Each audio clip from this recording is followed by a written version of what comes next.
ಆರಾಮ ಗಣೇಶ, ಏನ್ ಕಾಣಿಸೋದೇ ಇಲ್ಲ. ವರ್ಷಕ್ 3 ದಿವಸ ಕಾಣಿಸ್ತೀಯ ಅಷ್ಟೇ.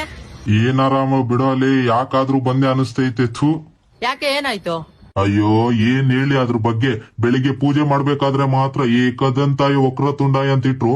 5 ನಿಮಿಷ ಆಗಿಲ್ಲ ಅಷ್ಟೇ ಪೂಜೆ ಮಾಡಿ. ಅವಲೇ ಕುಲಕ ಬೇಡ ಸಿಲ್ಕ್ ಅಂತೆ, ಉಪ್ಪಿಗಿಂತ ರುಚಿ ಬೇರೆ ಇಲ್ಲ ಅಂತ ಆ ಸಾಂಗ್ಗಳು ಹಾಕೊಂಡ್ ಕುಣಿತಾನೆ ಅವ್ರೆ.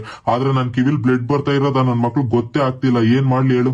ಅದು ಅಲ್ದೆ ಈ ಭಕ್ತಾದಿಗಳು ಸುಮ್ನೆ ಬಂದ್ ಕೈ ಮುಗಿರೋ ಅಂದ್ರೆ ಇಲ್ಲಿ ಬಂದು ಹೂನಾರ ಹಾಕೋದು, ಅದು ಹಾಕೋದು, ಇದು ಹಾಕೋದ್ ಮಾಡ್ತಾವ್ರಿ. ಇಲ್ಲಿ ಕೈ ಕಾಲೆಲ್ಲ ನೋಯ್ತೈತೆ. ನನ್ ಕೈಲಿ ತಟ್ಕೊಳಕ್ಕೆ ಆಗ್ತಾ ಇಲ್ಲ. ಅದು ಬೇರೆ ನಾನ್ ಬಿಡ್ಬೇಕಾದ್ರೆ ಅಂತೂ ಥೂ, ಅದ್ ಏನೇನ್ ಸ್ಲೋಗನ್ಸ್ ಹೇಳ್ತಾರಪ್ಪ. ಹಂಗೆ ಎದ್ ಬಂದಿ ರಪ್ಪ ರಪ್ಪ ರಪ್ಪ ಅಂತ ಹೊಡೆದ್ಬಿಡೋಣ ಅಂತ ಕೋಪ ಬರುತ್ತೆ. ಆದ್ರೆ ಏನ್ ಮಾಡ್ಲಿ, ಹೊಡಿಯಕ್ಕಾಗಲ್ಲ, ಬಿಡಕ್ಕಾಗಲ್ಲ. ಅದು ನೀರ್ಗಾದ್ರೂ ಕ್ಲೀನ್ ಆಗಿ ಬಿಡ್ತಾರ, ಇಲ್ಲ ಡುಬುಕ್ ಅಂತ ಮುಣಗಿಸ್ಬಿಡ್ತಾರೆ. ಮುಖ ಮೂತಿ ಎಲ್ಲ ಒಡೆದೋಗ್ಬಿಡುತ್ತೆ. ನಾನ್ ಹಂಗೆ ಮನೆಗೆ ಹೋದ್ರೆ ನಮ್ಮಮ್ಮ ಹೊಡಿಯಕ್ಕೆ ಬರ್ತಾರೆ. ನಾನ್ ಯಾರ್ಗ್ ಹೇಳ್ಕೊಳ್ಳಿ ಹೇಳಿ ನನ್ ಬಾಧೆನ. ಥೂ, ನೀವೇ ಅರ್ಥ ಮಾಡ್ಕೊಳ್ರಪ್ಪ ಸ್ವಲ್ಪ. ಓ, ಅದ ವಿಷಯ. ಏನು ಮಾಡಕ್ ಆಗಲ್ಲ, ಅನುಭವ್ಸ ಅಷ್ಟೇ.